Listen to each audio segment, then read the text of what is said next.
On the way back from the Red Canyon Loop, I found a road that went to Family Butte and decided to investigate. All right, this is a little disconcerting. They have this huge notice up here. It says, old mines and mining claims may contain radon, radioactive material, and are abandoned explosives.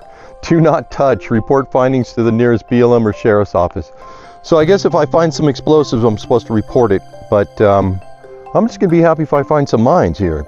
On the way there, on the left-hand side of the road, I saw the wreckage of an old car and stopped to see what it was. You never know what you're gonna find when you're on an adventure, but this is an old car. It looks like an old Chevy of some kind that's been stripped apart over the years. A lot of bullet holes in it. Surprised nobody took it and tried to restore it, because it's still got the engine in it. I guess it's missing the roof, so that wouldn't be any good.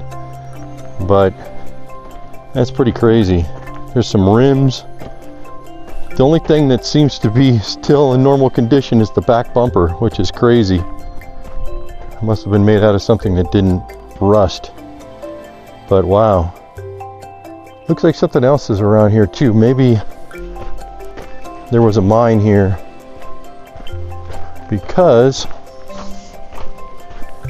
there's wood over here that doesn't seem to belong here.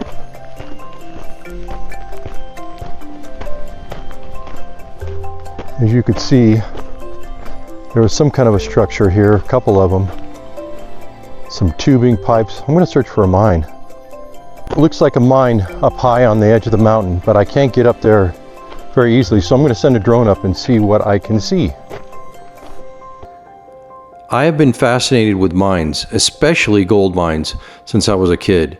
I could see what looked like a small opening in the cliff face and some wood that could have been used as a sleuth above, and the best way to see it closer was with my drone. Upon closer inspection, it was a mine. There were originally over 200 abandoned uranium mines in the San Rafael Swell, and a joint project closed 172 mine openings to protect the public. While the project focused on those abandoned mines, the exact current number of mines is hard to determine, which means there are still some undiscovered mines.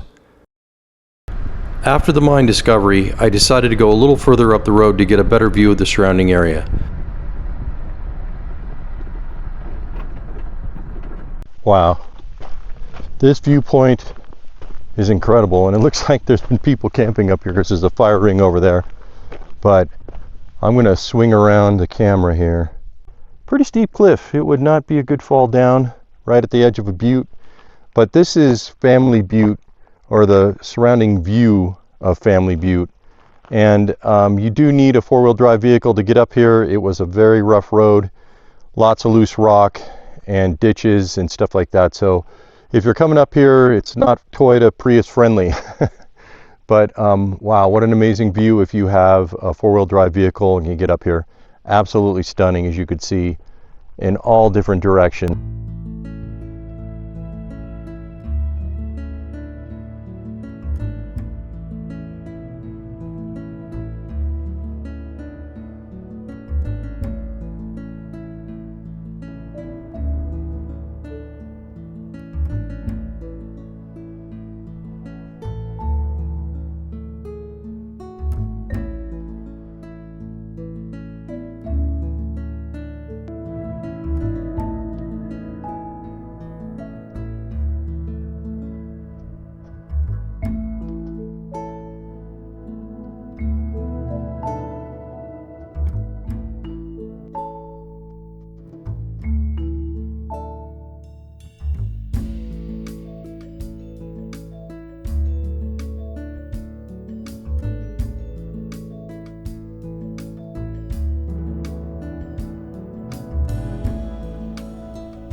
I saw some beautiful views at the top of Family Butte, and I highly recommend going there near sunset.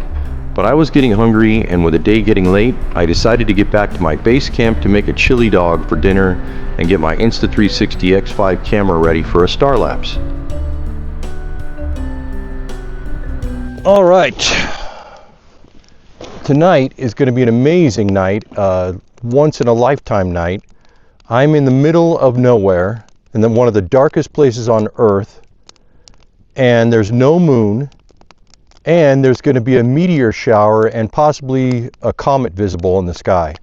So this is going to be a night of all nights for astrophotography. So I am so excited. When the sun finally set and it was almost dark, I put my camera on the roof of my Jeep to get more elevation. Here are the time lapses I got in the 4 nights I did them.